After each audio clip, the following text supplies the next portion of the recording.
Diálogo Directo. 17:18. Abrimos este espacio de entrevista y damos la bienvenida a nuestro invitado Carlos Oporto, analista, para revisar justamente los datos, cómo ha avanzado esta curva epidemiológica, también con respecto a las cifras de los fallecidos. Bienvenido, te saluda Patricio Peralta. ¿Cómo estás? ¿Qué tal, Carlos? Empecemos. Hemos tenido una pandemia inestable, la curva epidemiológica nos dan, bueno, sobre todo con respecto a lo que dicen los informes del Ministerio de Salud, que es la única información que tenemos, con respecto a esto, cómo ha ido avanzando los contagios a nivel nacional. Ha incrementado, hemos tenido estos picos altos de contagios. En enero, febrero, hemos tenido picos muy altos de lo que le he dado seguimiento también, pero no estamos con el mismo temor que en marzo, abril, mayo, en los primeros días de la pandemia, en los primeros meses de la pandemia. Sí, correcto. Lo que ha ocurrido es que los primeros meses de la pandemia específicamente, si comparamos casos, no hay cómo comparar esa cantidad de casos que había en el principio de la pandemia porque no habían pruebas en el país. En ese tiempo, en marzo, se hacían unas 500 pruebas diarias en todas las provincias del país, ¿no? Para 17 millones de personas, 500 pruebas diarias no es nada, ¿no? Por eso es que no aparecían miles de casos. Simplemente no es porque no los había, simplemente porque no se hacían pruebas, ¿no? A partir de ya mayo sí ha habido un incremento de pruebas, por eso ya aparecen un poco más de casos en el país.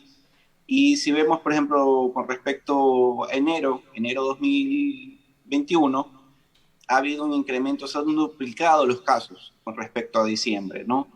Ha habido un incremento, si bien se han hecho la misma cantidad de pruebas, ahí sí podemos comparar lo mismo con lo mismo. Y también se ve en el exceso de fallecidos. Por ejemplo, en diciembre, vemos que había a comienzos de diciembre unos 40 excesos de fallecidos y ahora estamos ya casi un mes con 100 fallecidos de exceso diario, ¿no? Casi que se ha duplicado. Estos excesos de fallecidos es diario. Diario, correcto. O sea, lo usual, lo normal, lo esperado, sin pandemia, sería que fallezcan unas 209 personas diarias en promedio en Ecuador, ¿no? Ahora lo que estamos viendo es un promedio de 310 personas diarias, o sea, 100 fallecidos diarios, ¿no? De exceso. Claro, esto se traduce a miles de fallecidos en el transcurso de los días, ¿no? Claro, justamente, y en los informes del Ministerio de Salud nos dan una cifra de cerca de 30, 50, a veces 15, 20 fallecidos diarios. Aún no tenemos, después de 11 meses, casi un año del inicio de esta pandemia, la capacidad todavía para registrar estos datos reales. No, y creo que aún así creo que ningún país está logrando cubrir el 100%, ¿no? Todos los países por eso están mostrando fallecidos diarios, para que de cierta forma medirlo, pero sí hay países que son un poco más transparentes o que están haciendo más pruebas y no hay tanta discordancia entre los fallecidos COVID oficial con el exceso de fallecidos, ¿no? En cambio, en Ecuador hay una gran diferencia, ¿no? En lo oficial vemos que hay 15.474 fallecidos COVID entre confirmados y probables. Estas cifras las da el Ministerio de Salud Pública, pero si ya vemos lo que las actas de defunción de registro civil y las comparamos desde marzo, desde el inicio de la pandemia, con años anteriores, nos da un total de 44.247 excesos de fallecidos, casi 3 veces más del oficial, ¿no? Es diferente, ¿no? Es una cifra diferente y eso sí nos da la realidad. Gran parte también se dio en marzo y abril, que realmente no constan. Por ejemplo, todos los fallecidos que hubieran en Guayaquil, esos no aparecen en las infografías, ¿no? Aparecen como fallecidos, pero no aparecen como COVID. Claro, justamente yo leía tus publicaciones en redes sociales, justamente donde pones, contextualizas un poco más el tema de los datos, y era enero y pues no había mucho los pronunciamientos de las autoridades no eran los que tenían que ser, no habían pronunciamientos, no habían declaraciones de las autoridades justamente para evidenciar de que en enero estábamos atravesando un proceso muy crítico. Hablemos ahora de los casos de positividad, cómo han incrementado en cuanto a las tomas, a las muestras PCR. Sí, algo que preocupa y se muestra en la poca cantidad de pruebas que se realizan es que la positividad, por ejemplo, la positividad de hoy fue de 31.4%, ¿no? Es demasiado alta, ¿no? Y el promedio de positividad en los últimos 2 semanas también es demasiado alto, es del 29.75%. Esto quiere decir que casi que una de cada 3 personas que se está haciendo una prueba está saliendo positivo. Se hacen muy pocas pruebas y depende un poco de la provincia. Por ejemplo, en Pichincha se hacen 4 veces más pruebas que en Guayas por 100.000 habitantes, ¿no? O sea, en la costa en general se hacen muy, muy pocas pruebas. También por eso es que da una apariencia de que Pichincha, o escucho mucho esa frase, de que Pichincha es la provincia más golpeada, ¿no? Es que si solo se analizan por casos, porque se hacen más pruebas, es por eso. Pero el exceso de fallecidos es diferente. Por ejemplo, en Guayas hay 17.790 excesos de fallecidos y en Pichincha 7.132. Por eso el exceso de fallecidos es más lo que se debería mostrar, ¿no?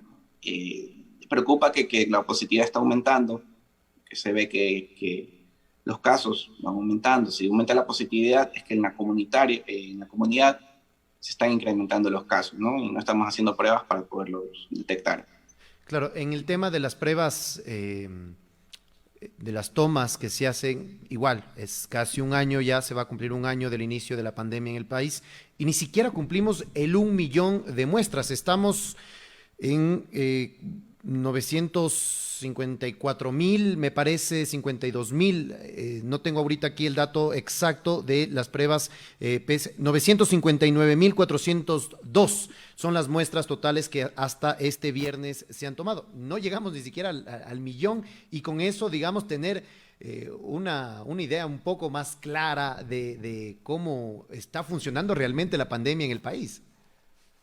No, y es algo que, bueno, se había prometido el gobierno en mayo, había prometido eso de 1 millón de pruebas en un lapso de 2 meses. Estamos en febrero y todavía ni siquiera tenemos el 1 millón de pruebas. Son muy pocas, ya no son las 500 diarias que se hacían en marzo, ahora ya son 4.000 pruebas diarias en promedio que se hacen ya desde hace 2 meses. Igual es insuficiente, comparándolo con un país con población parecida a la región.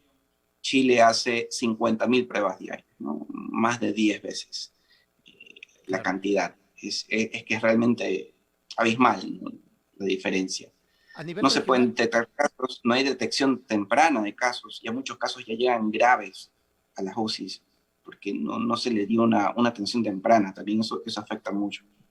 claro, a nivel regional, en el tema del testear el COVID-19, estamos en los últimos puestos de poder tener la disponibilidad de aplicar estas pruebas a la población, justamente para esta vigilancia epidemiológica. Sí, correcto, estamos últimos de Sudamérica y preocupa que estemos 152 en todo el mundo, ¿no? Estamos ya un poco a la cola de todos los países. Esto lo vengo hablando desde marzo de 2020. Aparte de todos los problemas de que hay pocas pruebas, también hay un registro de datos represados ya Claro. constante de 2 semanas, ¿no? Entonces, todos los casos que estamos viendo de ahora, no son de ayer, no son ni de la semana pasada, son de por lo menos hace 2 semanas, ¿no? Entonces, eso también nunca podemos ver qué está pasando en la actualidad, siempre vamos analizando 2 semanas atrás, ¿no? No se puede prevenir bien y saber la situación actual. Claro, justamente ahí, dentro de estas 959.000 pruebas, pues no son todas, tenemos un dato, un resultado, son pocas las que aún están represadas y pues aún se desconoce si se descartan o son positivas. Con esta poca medición, de pruebas PCR, con estas cifras, estos picos de contagios, de hospitalización también, incrementó En enero también tuvimos el pico más alto de hospitalización, sobre todo en unidades de cuidados intensivos desde que inició la pandemia. Sí, sí. Esto también es lo mismo, va ligado a los casos, ¿no? No Ujú. aparecían hospitalizados COVID a mediados de marzo, cuando en Guayas ya estaba totalmente ocupado. Claro. 15 de marzo ya no había una cama en Guayas, pero todos no eran COVID, eran una neumonía de causa desconocida, le ponía. Entonces, no es que no los hubo, simplemente no se registraron, ¿no? Por eso realmente todos los datos de marzo y abril oficial casi no sirven de nada. Excepto lo que es el registro civil, que eso sí nos dice qué es lo que ocurrió esos días. Ujú. Después sí, los datos de julio son bien claros, que hubo como una segunda ola en Ecuador, principalmente en las provincias de la región Sierra. Vimos que Quito en ese momento sí estuvo complicado, julio y agosto. Y sí, la hospitalización llegó a un nivel casi crítico en el país, casi el 100% en ese momento. Y ahora ha aumentado un poco más, pero bueno, también porque ahora se ha aumentado por lo menos un 10% las camas UCI, ¿no? Por eso vemos un poco más de hospitalización UCI ahora, ¿no? Pero ya llegó al 100%, ya no lo veremos crecer más porque ya no hay más camas, ¿no? Al menos sé que en Pichincha, en Quito, hay lista de espera para UCI, y lo mismo en Guayas. Lo mismo en Guayas no tenemos camas UCI de momento.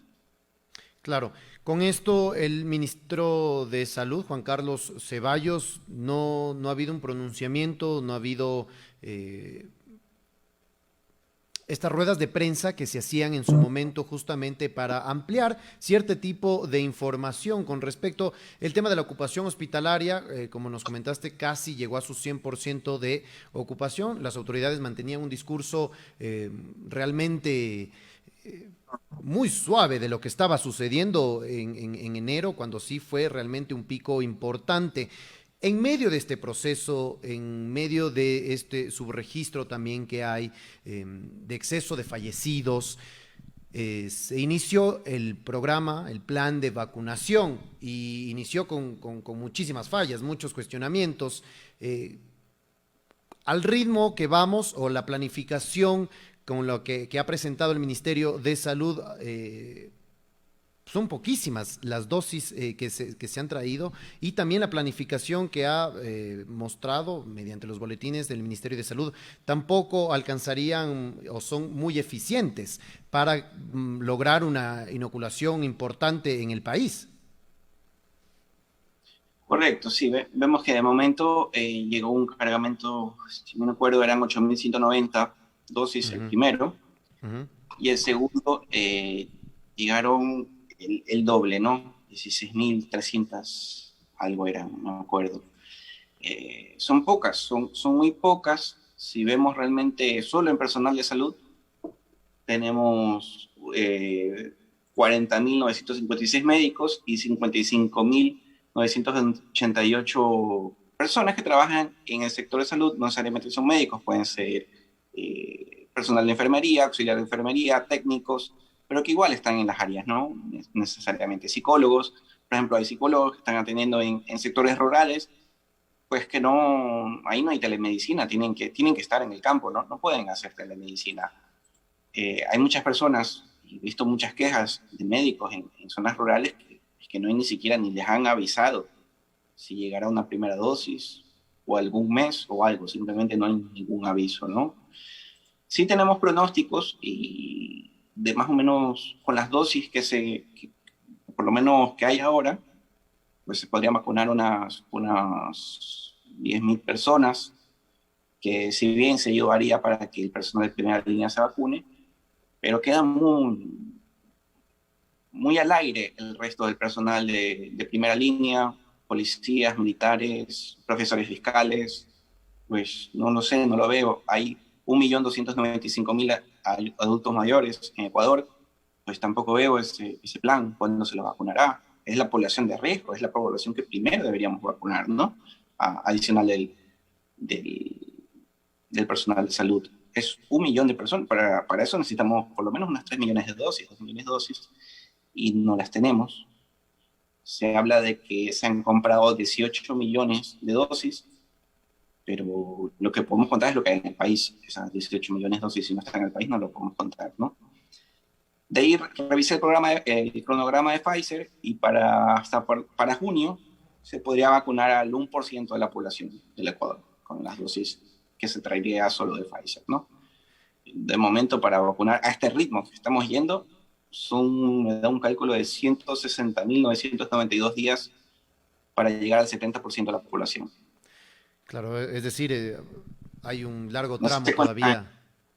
¿Disculpa? Sí, ¿no? 160.992 días, ¿no? En años Exactamente. serían 435 años. Claro, es decir, queda un largo tramo de espera y estas proyecciones sin duda tienen la transparencia de por medio y no estas invitaciones para vacunarse de manera VIP que se ha hecho, que el ministro ha enviado estas cartas de invitación a estas vacunaciones, estas irregularidades también a centros que no son parte o no formaban parte de esta lista. Tú que has seguido de cerca justamente todos estos datos, toda esta pandemia ya en cifras, el gobierno ha dicho que ha llevado muy bien la pandemia, que así lo ha logrado, que a nivel internacional nos reconocen por llevar súper bien la pandemia. Tú con las cifras, con datos que lo has tomado y justamente con datos que tampoco son los reales, ¿cómo ves el manejo de la pandemia por parte del gobierno nacional? Sí, bueno, definitivamente ya llevo bueno, antes de marzo, porque desde enero del 2020, ¿no? Hablando un poco del COVID, en ese momento solo le decíamos coronavirus, cuando vi que habían solo los casos dentro de China, ¿no? Desde ahí comencé a hablar de esto. Se me prendieron las alarmas con el primer caso en Ecuador, y cuando vi que en marzo teníamos unas pruebas represadas desde el inicio, ¿no? Desde el inicio había el problema de pocas pruebas represadas, veía que se estaba aumentando de manera exponencial en Guayaquil y que no reflejaba la realidad que vivíamos en Guayaquil con lo que se estaba comunicando del gobierno, ¿no? Posteriormente a eso vimos miles de muertos en esta ciudad. Hubo un pésimo manejo, especialmente de que los primeros días de marzo yo veía que la comunicación oficial, y eso todavía sigue en Twitter, esos tweets, decía que solo era una gripe, que no había que preocuparse, que la tasa de letalidad era bajísima, ¿no? Que solo fallecía 1% de la gente que se contagiaba, ¿no? Y yo decía, pero eso es una locura, pues 1% es demasiado alto, no están contando, aquí van a haber miles de muertos, esto va a ser exponencial, ¿no? Y no hubo ningún tipo de comunicación, no hubo realmente un plan de contención. El manejo es realmente pésimo, ¿no? Ha sido pésimo desde decisiones que se han tomado, desde decisiones de no transparentar cifras, minimizar la pandemia, de no invertir también como país. Había que invertir bastante dinero en salud para que no llegar a este momento. En este momento el país está perdiendo millones de dólares en este momento por no haber cuidado la salud, ¿no? Y seguimos en problemas, seguimos en febrero y vemos un poco incierto el futuro en este momento, ¿no? De cierta manera me preocupa también que no se esté comunicando nada oficialmente sobre las variantes. Tenemos ya en Guayaquil una variante detectada que vino de Nueva York, que tiene la mutación que puede escapar de vacunas, y tenemos una variante local, espontánea, que se ha dado en Guayaquil, ¿no? Esto es algo que se le debería comunicar. Y esa variante tiene una mutación que escapa la inmunidad y podría reducir la eficacia de las vacunas. O sea, me parece simplemente una locura y una responsabilidad no comunicar esto, ¿no? Cuando Claro, otros países sí lo están haciendo, ¿no? sí, justamente el día de ayer estaba yo leyendo este estudio que realizó la Universidad de San Francisco con la UES, me parece, de Guayaquil, donde muestran esta nueva variante y que el silencio desde el Ministerio de Salud ha sido impresionante desde el inicio de la pandemia. Como periodista también, al tratar de acceder, simplemente desde el canal por chat, por WhatsApp, tampoco había esa retroalimentación desde el Ministerio de Salud para decir, ok, está pasando este otro. Realmente hubo un silencio completo y ahora con estos descubrimientos de nuevas variantes que se dan acá en el país, complican más la situación y el silencio sigue igual. El silencio se mantiene y el ministro de Salud específicamente, quien es el titular, Juan Carlos Ceballos, debería pues salir a enfrentar todas estas dudas que estadistas, periodistas, la ciudadanía pues tiene para llevar mejor la pandemia y pues que el Ecuador mejore o supere esta fase crítica. Muchísimas gracias, Carlos Oporto, por tu análisis con respecto a las cifras, a cómo ha ido evolucionando la pandemia. Estaremos atentos a tus datos. Sin duda es realmente doloroso ver cómo se pierde uno en la coyuntura electoral, política, y por ahí surgen justamente tus tweets con cifras no tan alentadoras, pero que nos aterrizan a realmente lo que estamos pasando. Muchísimas gracias, Carlos. Gracias a ti. Hasta luego. Nosotros nos vamos a una breve pausa y regresamos con más de Punto Noticias en su tercera emisión.